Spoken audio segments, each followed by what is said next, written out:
EBS 중학과학 자유탐구의 친절 가이드 김정아 선생님입니다. 반가워요, 우리 친구들. 자, 여러분들 여러 가지 매체를 통해서 지구 온난화에 대한 이야기 참 많이 들으셨죠? 우리 지구가 자꾸만 더워지고 있대요. 그래서 극지방에 빙하가 녹아서 바다 수면이 높아지기도 하고 또 여기저기에서 기상 이변들이 나타나고 있습니다. 그래서 지구 온난화에 대한 걱정 때문에 사람들이 많이 준비를 하고 대비를 하고 있는데 그 지구 온난화의 주범이 바로 온실기체예요. 그 온실기체 중에서도 특히나 이산화탄소가 가장 많은 양을 차지한다고 얘기를 하고 있거든요. 이산화탄소의 양이 점점 늘어나면서 지구 온난화가 점점 심해지고 있고, 그래서 우리는 이산화탄소를 줄여야 돼요. 여기저기서 목소리가 높게 나오고 있습니다. 이러한 이산화탄소라는 거, 우리가 공부를 하면서 초등학교 때부터 계속 많이 언급을 하고 배웠었거든요. 그런데 이 이산화탄소를 바로 자유탐구 주제로 정한 친구들이 있어요.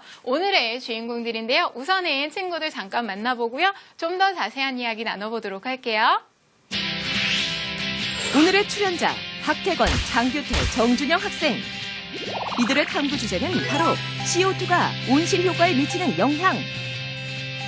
지구 온난화 때문에 우리나라에서도 이상기후가 나타나는 것을 보고 그 주범으로 불리는 이산화탄소가 온실 효과에 어느 정도 영향을 미치는지 탐구해보고 싶었다는 그들의 자유탐구. 전 지구적 문제로까지 범위가 확장된 이산화탄소 문제를 자유탐구의 세계로 끌고 온 그들의 탐구 보고서를 지금부터 만나본다.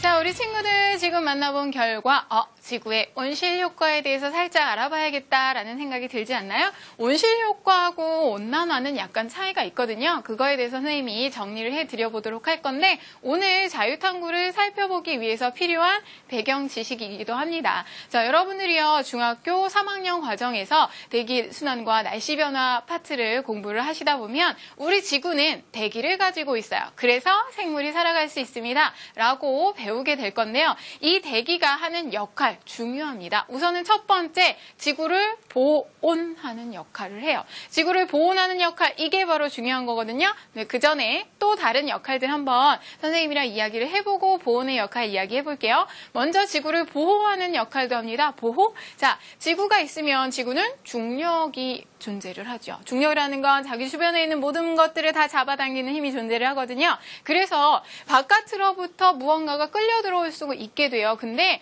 그냥 돌덩어리 같은 것들이 그냥 들어오게 되면 생각해봐요. 하늘에서 돌이 그냥 떨어져요. 맞으면 큰일 나겠죠? 그런 걸 좀 막아주는 역할을 하는 게 바로 대기예요. 그리고 두 번째 역할, 생물에게 산소를 공급합니다. 여러분 산소 없이 살 수 있나요? 절대 못 살죠.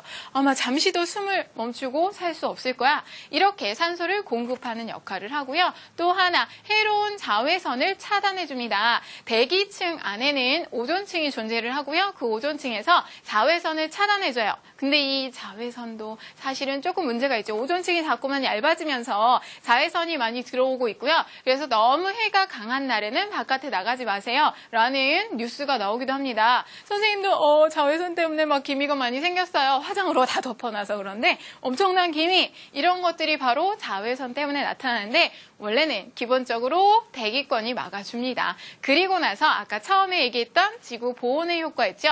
마치 지구가 이불을 덮어 쓴 듯한 효과를 볼 수가 있는데요. 그 이야기를 조금 더 자세히 해드려보도록 할게요. 자, 지금 선생님이 지구의 열수지라는 거 옆에 그림과 함께 서 있는데요. 지구의 열수지가 뭐냐면 태양으로부터 여러 가지 에너지를 받습니다. 열 에너지를 받게 되면 받은 만큼 바깥으로 내보내요. 그러면서 평형 상태에 도달한다. 이런 걸 수지라고 얘기를 합니다. 여러분들 혹시 수지 타산이 맞는지 계산을 해봐야 돼요 라는 거 들어본 적 있나요?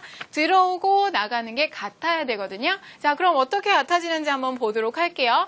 태양으로부터 에너지가 들어옵니다. 태양 복사 에너지가 100으로 들어오게 돼요. 100만큼 들어오면 그 중에서 여기로 반사가 되는 경우가 있거든요. 반사가 대기권에서 반사되고 지표에서 반사되고 해서 이렇게 반사되는 게 한 30% 정도가 반사가 되고요. 그 중에서 지표로 흡수되는 게 50%, 대기로 흡수되는 게 몇 퍼센트?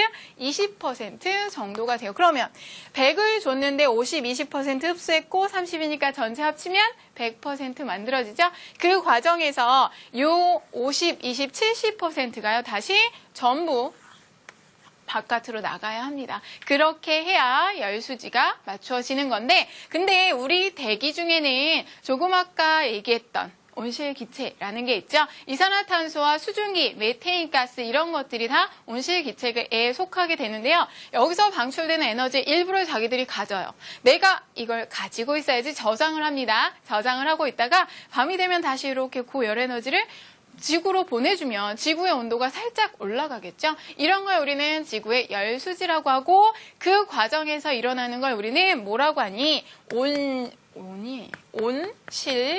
온실효과라고 이야기를 합니다. 자, 온실효과라고 하는 거 어떻게 이루어지는지, 그러니까 마치 여러분들 그 온실 생각을 하시면 되겠죠. 중학생들이니까 뭐 온실효과 대충 뭔지 아실 것 같은데, 선생님이랑 조금 더 정확하게 이해를 해보도록 할게요. 온실효과하고 나와 있어요. 볼게요. 대기에 포함되어 있는 온실기체가 지표에서 내보내는 복사 에너지를 대부분 흡수를 합니다. 그래서 다시 지표로 내보내줘요. 원래는 바깥으로 내버려져야 하는 건데, 그래야 열수지가 맞는데 그렇지 않습니다. 그래서 지구의 평균 온도는요, 대기가 없을 때보다 고온의 상태로 유지가 돼요. 대기가 없을 때보다 고온의 상태로 유지된다. 몇 도? 약 15도씩.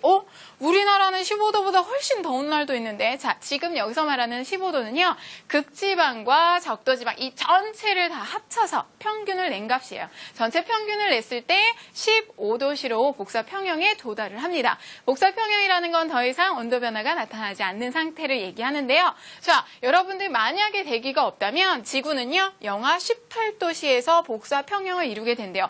얼마나 차이가 나요? 30도가